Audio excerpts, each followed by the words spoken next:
नमस्कार, स्वागत है आपका हमारे बिहार में और आपके साथ मैं हूं करिश्मा। खबरों की करेंगे शुरुआत। सबसे पहले बात करेंगे तेज रफ्तार और शोहदों की बदमियाजी का कहर क्या होता है। इसका नजारा पटना के बेली रोड फ्लाईओवर पर देखने को मिला और तमाम ट्रैफिक नियमों को धत्ता बताते हुए दो कार सवारों ने सड़क पर जमकर नियमों को तोड़ा, जिसका परिणाम ये हुआ कि इस हादसे में दो बाइक सवार युवक गंभीर रूप से घायल हो गए। मामला पटना के वेस्टर्न बेली रोड फ्लाईओवर का है, जहां दो कार सवार लोगों ने पुल पर ही रेस लगानी शुरू कर दी और इस तेज रफ्तार रेस का परिणाम ये हुआ कि एक कार असंतुलित होकर सड़क के बीच डिवाइडर से टकरा गई और दूसरी लेन में जाकर एक बाइक सवार को जबरदस्त टक्कर मार दी। इस टक्कर में दोनों बाइक सवार गंभीर रूप से घायल हो गए, जिन्हें अस्पताल में भर्ती कराया गया है।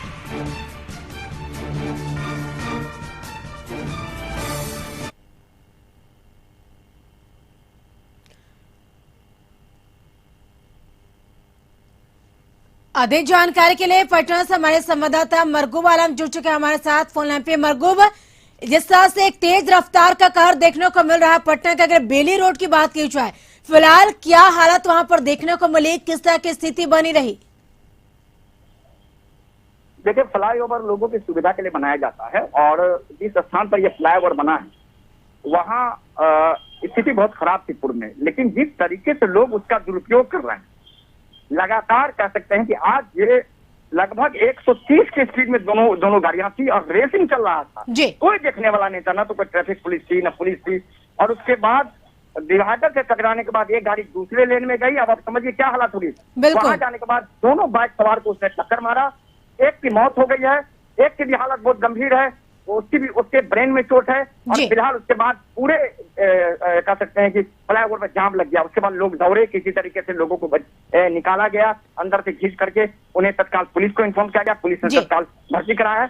तो ये पूरा लापरवाही का मामला है, पूरी तौर पर ये ट्रैफिक पुलिस की लापरवाही का मामला है और फिलहाल पटना में कोई अंकुश नहीं है। फिलहाल उन दोनों के परिजन को सूचना दी गई है, दोनों के परिजन पहुंचे हैं, एक की मौत हो गई है और फिलहाल एक का इलाज चल रहा है। गाड़ियों को जब्त कर लिया गया है और फिलहाल उस इलाके में जो सीसीटीवी फुटेज है पुलिस उसकी जांच कर रही है। जी बिल्कुल मरगू, जिस प्रकार से अगर बेली रोड की बात की जाए तो वहाँ पे ट्रैफिक पुलिस भी रहती है, लेकिन जिस वक्त ये जो टक्कर हो रही थी या फिर अगर बात किया जिस तरह से देखने को मिल रहा था ये तस्वीरें वहां पर, क्या उस वक्त वहां पे ट्रैफिक पुलिस नहीं थी? पूरे फ्लाईओवर पर कोई ट्रैफिक पुलिस नहीं होती है, यही मैं कह रहा था करिश्मा जी। और ये तो समझिए कि लोग जान हथेली पर लेके पटना के सड़कों पे चलते हैं। बिल्कुल। और रेसिंग हो रही है, कोई देखने वाला नहीं है, 130 की स्पीड में रेसिंग है और जिन दो युवक इसके चपेट में आए, एक की मौत हो गई, एक युवक गंभीर रूप से घायल है। अब आप समझिए उसकी क्या गलती थी। वो तो दूसरे फ्लाइंग से अपने कह सकते हैं जा रहा था आराम से, लेकिन निश्चित तौर पर यह बहुत लापरवाही है। प्रशासन को, पुलिस को इस पूरे मामले पर ध्यान देना चाहिए, संज्ञान लेना चाहिए और तत्काल पुलिस पूरे मामले की छानबीन कर देती है। बिल्कुल, तो एक बड़ी लापरवाही देखने को मिली। फिलहाल तमाम जानकारी के लिए शुक्रिया मरगू।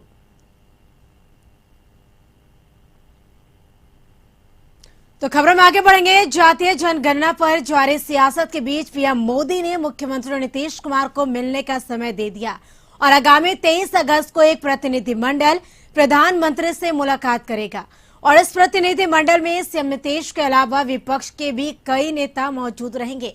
सीएम नीतीश ने इसकी जानकारी दी। उन्होंने कहा कि बीजेपी भी इस प्रतिनिधिमंडल में शामिल होगी और मुख्यमंत्री ने राज्यपाल से भी मुलाकात की और इस पर उन्होंने कहा कि कुछ महत्वपूर्ण नियुक्तियां थी, उन नियुक्तियों पर राज्यपाल से मुलाकात हुई और बातचीत भी हुई और इसका नोटिफिकेशन कुछ दिन में ही निकल जाएगा।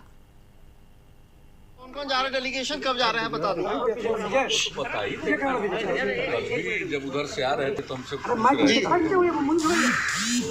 से खबर आई, कल शाम में अंतिम रूप से हो गया। वो अगले सोमवार 23 तारीख को दिन में 11 बजे उनसे मिलना है, टाइम तय और मिलेंगे। उसमें से पहले से ही जो हमने पत्र भेजा था मिलने के जो समुदाय मिलेगा, समूह मिलेगा, उनकी सूची हम दे दें और फिर बीजेपी के भी लोग अभी नाम तय कर रहे हैं। वो जो बात होती है कंसल्टेशन होता है, बातचीत होती है, जो अपॉइंटमेंट्स होते हैं वाइस चांसलर वगैरह का, वो वाइस चांसलर का, जिसको एक विचार विमर्श करें, विचार विमर्श के लिए बुलाया गया है। तो जातीय जनगणना मामले पर बिहार के नेताओं की 23 अगस्त को प्रधानमंत्री नरेंद्र मोदी से मुलाकात होगी और इस मामले में पीएम ने सर्वदलीय प्रतिनिधिमंडल को मिलने का समय दिया। सर्वदलीय प्रतिनिधिमंडल के नेताओं की मुलाकात दिन के 11 बजे दिल्ली में होगी और आशा है कि सर्वदलीय प्रतिनिधिमंडल में सीएम नीतीश कुमार के साथ विपक्ष के तमाम बड़े नेता भी शामिल होंगे।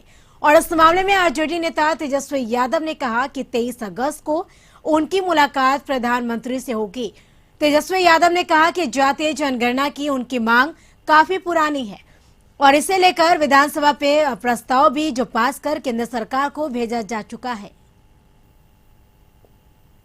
कि भाई प्रधानमंत्री से भी अगर मिलना हो बोलेंगे और मिलने चला जाए। 4 तारीख से लगातार जो है पत्र लिखा जा रहा है, तो हम इतना कहना चाहते हैं कि अभी हमको सूचना मिली है, कई दिन हो गए और लगातार हम लोगों ने कल भी और पहले भी हमने इस बात को रखा था कि भाई बहुत विलम्ब हो रहा है, जल्द से जल्द मिलना चाहिए समय। तो समय जो है प्रधानमंत्री जी के द्वारा मिल चुका है। कब का मिला है? और ये सोमवार को 11 बजे का हमको सूचना मिली है। सोमवार को यानी 23 तारीख को 11 बजे जो है पूरी डेलीगेशन। तो जातीय जनगणना पर पीएम मोदी से मुलाकात करने को लेकर हम प्रवक्ता दानिश रिजवान ने कहा कि जीताराम मांझी भी प्रतिनिधिमंडल में रहेंगे। उन्होंने कहा कि हमारा एजेंडा साफ है कि जब देश में सांप छुछुंदर की गिनती हो सकती है तो फिर जातियों की गिनती से लोग क्यों भाग रहे हैं। 23 अगस्त को एक शिष्टमंडल आदरणीय प्रधानमंत्री नरेंद्र मोदी जी से मिलने जा रहा है। ये शिष्टमंडल जातिगत जनगणना को लेकर के मिलने जा रहा है, जिसमें हमारे नेता श्री जीतन राम मांझी जी भी शामिल होंगे। और हमारा एजेंडा साफ है कि जब देश में सांप छुछुंदर बिल्लियों की गिनती हो सकती है तो फिर जातियों की गिनती से लोग क्यों भाग रहे हैं। इसलिए हम लोगों ने तय किया है कि एक शिष्टमंडल हम प्रधानमंत्री से मिलेंगे और देश में जातिगत जनगणना कराए जाने के। छात्र राजद के प्रदेश अध्यक्ष और तेज प्रताप के करीबी आकाश यादव पर एक्शन के बाद तेज प्रताप ने एक बार फिर से पार्टी के प्रदेश अध्यक्ष जगदानंद सिंह के खिलाफ मोर्चा खोल दिया है। तेज प्रताप एक के बाद एक ट्वीट कर लगातार हमले कर रहे हैं और एक बार फिर उन्होंने इशारों ही इशारों में जगदानंद सिंह पर हमला बोला। उन्होंने लिखा कि जिस प्रवासी सलाहकार के इशारों पे पार्टी चल रही वो हरियाणा में अपने परिवार से किसी को सरपंच नहीं बनवा सकता। वो खाक मेरे अर्जुन को मुख्यमंत्री बनाएगा। वो प्रवासी सलाहकार सिर्फ लालू परिवार और राजद में मतभेद पैदा कर सकता है।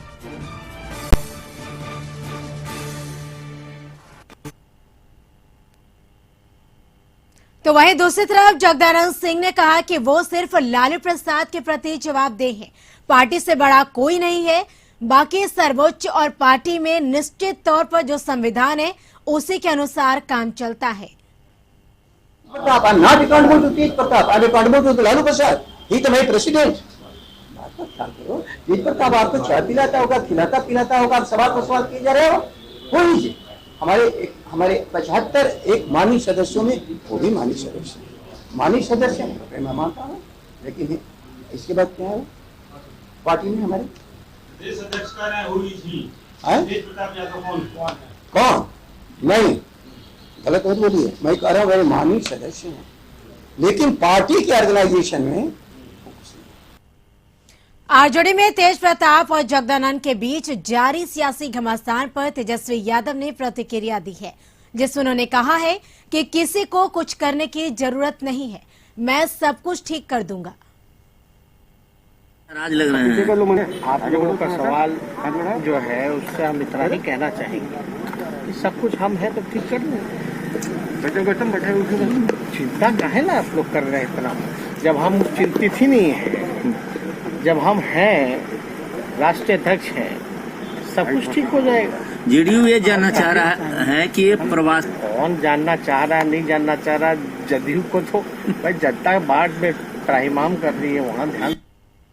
आरजेडी के राष्ट्रीय अध्यक्ष जगदानंद सिंह को लेकर हो रहे विवाद ने सूबे के विपक्षी पार्टियों को भी राजद पर निशाना साधने का मौका दे दिया है।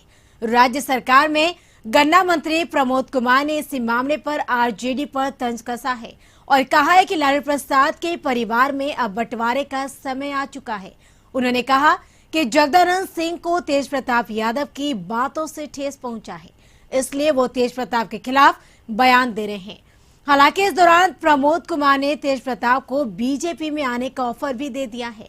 उन्होंने कहा है कि अगर तेज प्रताप अनुशासन का पालन करे तो वो बीजेपी में आ सकते हैं। स्वयं विधायक को 3 गो बॉडीगार्ड मिला हुआ, विधायक भी तो हैं, उनको 3 गो बॉडीगार्ड हर विधायक के पास है। और वो एक्स मिनिस्टर हैं, एगो एक्स्ट्रा है,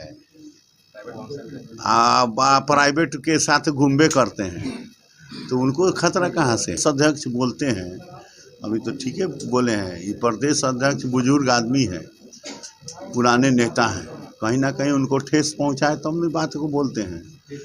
अब फिर भी वह टिके हुए हैं, उनको तो सैल्यूट है जगता बाबू को। गया से बीजेपी के जन आशीर्वाद यात्रा की शुरुआत हो गई। केंद्रीय मंत्री आरके सिंह के नेतृत्व में इस यात्रा की शुरुआत गया एयरपोर्ट से हुई और इस यात्रा में बिहार सरकार के उद्योग मंत्री शहनवाज हुसैन और प्रदेश अध्यक्ष संजय जायसवाल, औरंगाबाद सांसद सहित भाजपा संगठन पर प्रमुख कार्यकर्ता शामिल हुए। बीजेपी के मंत्री लोगों को केंद्र सरकार की उपलब्धियां, खासकर गरीबों के लिए किए गए कार्यों के बारे में बताएंगे।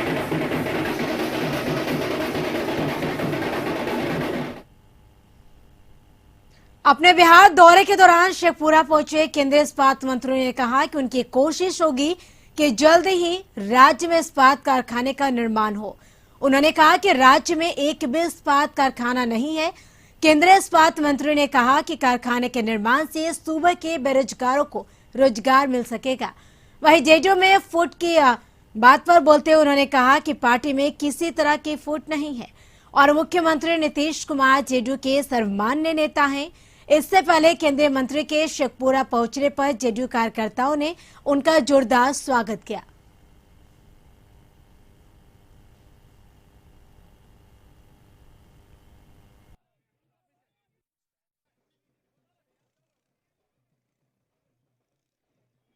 इस पार्टी का नाम क्या है?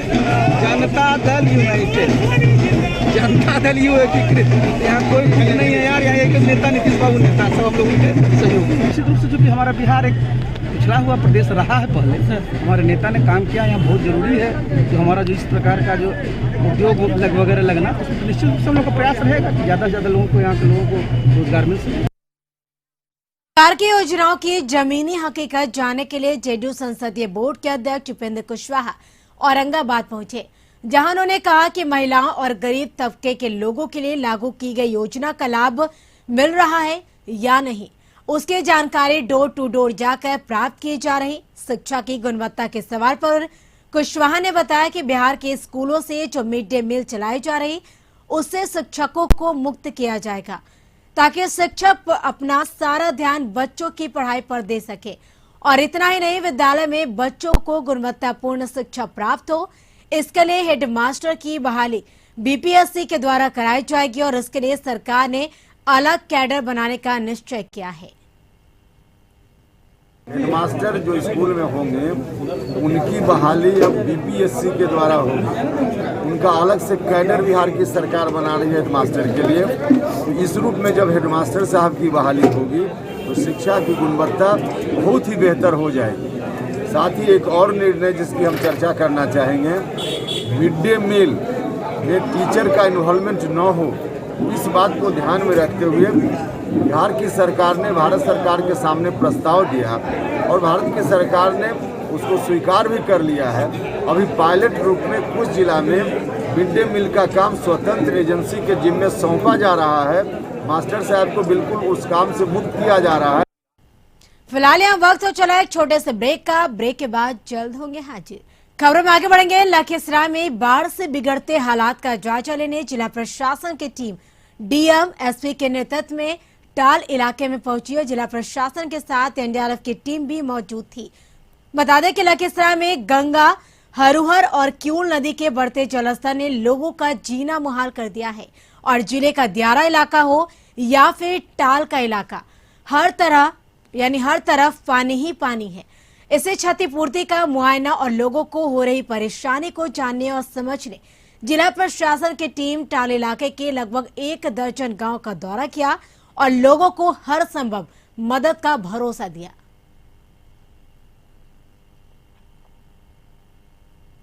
सरकारी उदासीनता और वादा खिलाफी के खिलाफ शेखपुरा में बाढ़ पीड़ितों ने सीओ ऑफिस जाकर जमकर हंगामा किया और फौरन नाव और राशन की व्यवस्था किए जाने की मांग की। मामला जिले के घाट कोसुम्बा पंचायत का है, जहां करीब 24 गांव की आबादी पूरी तरह बाढ़ से घिरी हुई है।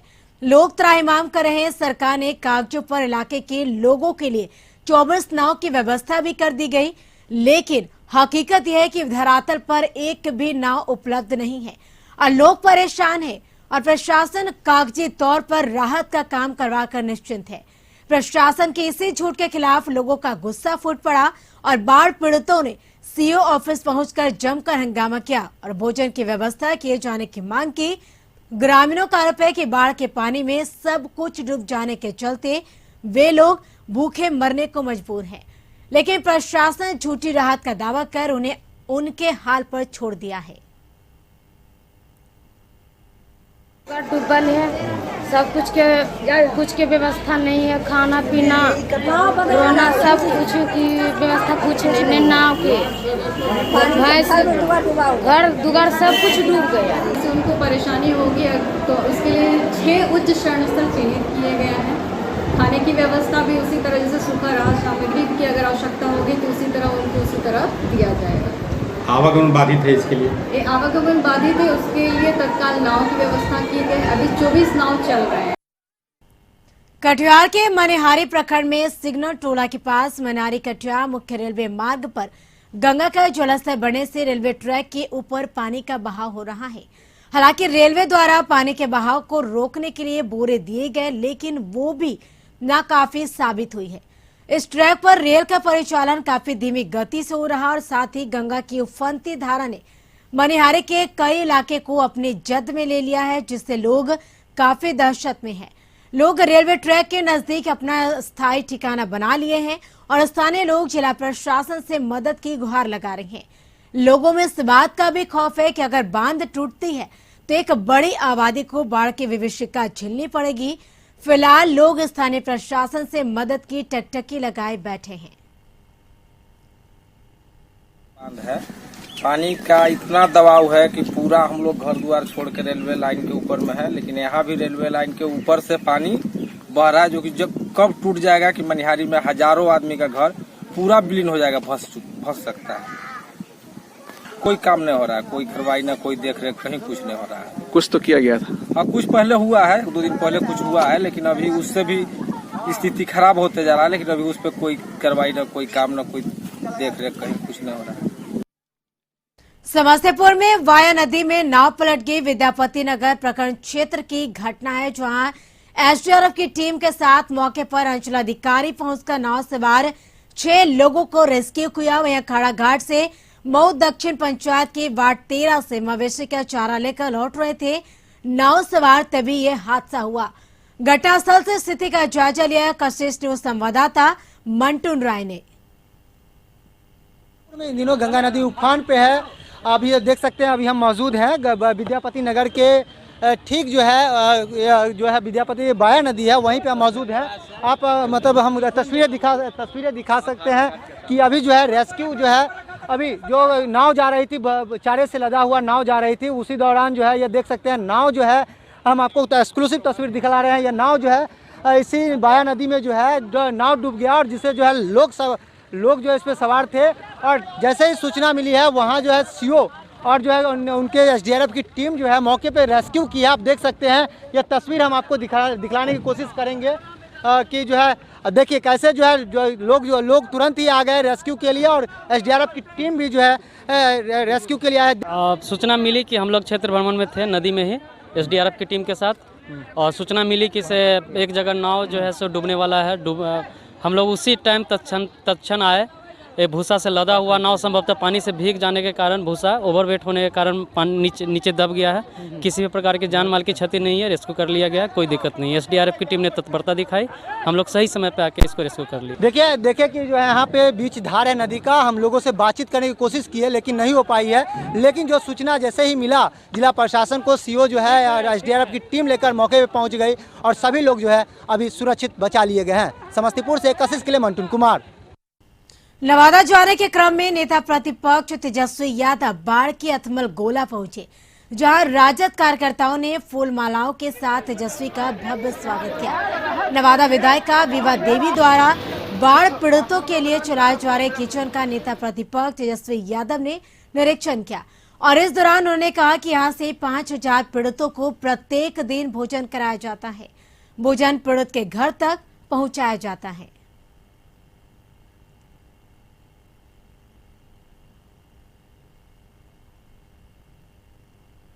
बुलाया गया। देखिए तो एक साथ 5000 लोगों के लिए यहाँ पे व्यवस्था हो गई। बाढ़ पीड़ितों को खाना जो है प्रत्येक दिन जो 5000 लोगों को खिलाने की जो है व्यवस्था की गई मशरूम की। और ये देखिए तेजस्वी यादव ने भोजन का। कोरोना के बाद सरकार ने स्कूल खोलने का आदेश तो दे दिया है, तो बताते चले कि जिस तरह से हालांकि कई दिन तो वही बताते चले कि कोरोना सरकार ने जो स्कूल खोलने का आदेश दिया, लेकिन विकराल बाढ़ ने बच्चों की जो पढ़ाई का जो अरमान है उस पर पानी फेर दिया है। जरा तस्वीरें देखिए कि यह वीडियो हाजीपुर के महुआ वैशाली विद्यालय का है। स्कूल कैंपस में पानी को देखिए अंदाजा लगाना मुश्किल है कि आखिर ये स्कूल है या तालाब, लेकिन चौंकिए मत क्योंकि यह स्कूल है जहां बच्चों को पढ़ाया जाता है। लेकिन बाढ़ के चलते इस स्कूल के कैंपस में 3 फीट तक पानी भरा हुआ है और अब जब इतना पानी भरा हो तो आखिर बच्चे पढ़ने आए तो कैसे आए, स्कूल से पानी कैसे निकाला जाए, इसकी कोई व्यवस्था नहीं है, जिसके चलते स्कूल कैंपस में पानी जस का तस पड़ा हुआ है। और हैरान करने वाली बात यह भी है कि फिलहाल स्कूल प्रबंधन की तरफ से भी कैंपस से पानी निकालने की कोई व्यवस्था नहीं की गई है। दरभंगा के केवटी थाना क्षेत्र के नानारा गांव जा रहे 3 बाइक सवार युवकों को एक ट्रक ने टक्कर मार दी और इसकी वजह से तीनों युवक NH 527 सड़क के किनारे ही नहर में जा गिरे। घटना केवटी थाना क्षेत्र में दरभंगा एयरपोर्ट के पास की है, जहां इनमें से एक युवक राजन साथ तैरकर किसी तरह बाहर निकल गया, लेकिन बाकी 2 युवक डूब गए और एक अब तक लापता है। तीनों युवक विश्वविद्यालय थाना क्षेत्र के कादिराबाद के रहने वाले और घटना की जानकारी मिलने के बाद स्थानीय स्तर पर लोगों ने रात भर डूबे हुए दोनों युवकों की तलाश की, लेकिन उनका पता नहीं लग सका। वहीं गुरुवार की सुबह से NDRF की टीम ने 2 युवकों को खोजने के लिए रेस्क्यू अभियान शुरू किया। अब तक दोनों युवकों का पता नहीं चल सका, हालांकि उनकी बाइक नहर से निकाल ली गई है। और इस घटना के बाद लोगों ने NH 527 से 20 सड़क को जाम कर दिया और हंगामा किया।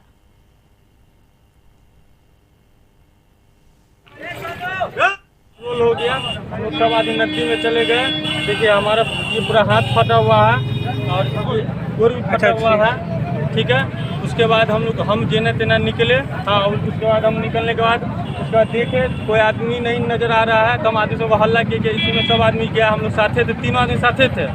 कनी गाड़ी के मेटल रुपया है, गाड़ी के रुपया है हमारे देवर, तो ओकरा के साथे कनी 20 फीट चले छले, झगड़ा झाटी चले छले, बोला जाके बंद छले ना, तकर बाद जाकर रात में बोला कर।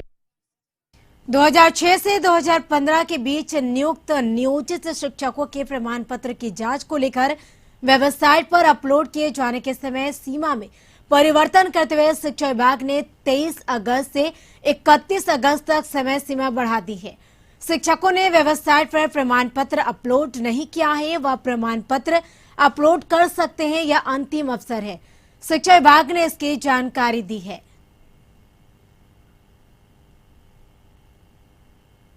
नालंदा के सिलाव के गांधी हाई स्कूल में मैट्रिक और इंटर के रजिस्ट्रेशन के लिए छात्र छात्राओं की भीड़ उमड़ पड़ी और यहां पर सरकार द्वारा जारी गाइडलाइन की धज्जियां उड़ाई गई।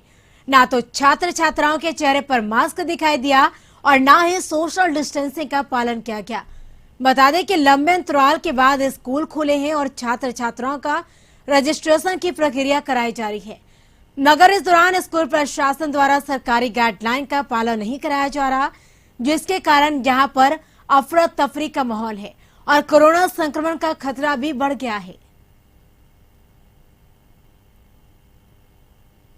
नालंदा हिल्सा जेल में बंद एक कैदी की इलाज के दौरान मौत हो गई। मौत की खबर सुनते ही परिवार के लोगों ने सदर अस्पताल पहुंचकर जमकर हंगामा किया और इस दौरान पुलिस कर्मियों के साथ मारपीट भी की गई। वह मृतक टुन्ना पासवान नगर नौसा थाना के दामोदर कुआं मोहल्ले का रहने वाला था। 9 अगस्त को पुलिस ने उसे गिरफ्तार कर हिल्सा जेल भेज दिया था, जहां उसकी तबीयत खराब हो गई और इलाज के लिए अस्पताल में भर्ती कराया गया था, जहां इलाज के दौरान उसकी मौत हो गई। परिवार वालों का आरोप है कि पुलिस वालों ने मिलकर उसकी हत्या कर दी है।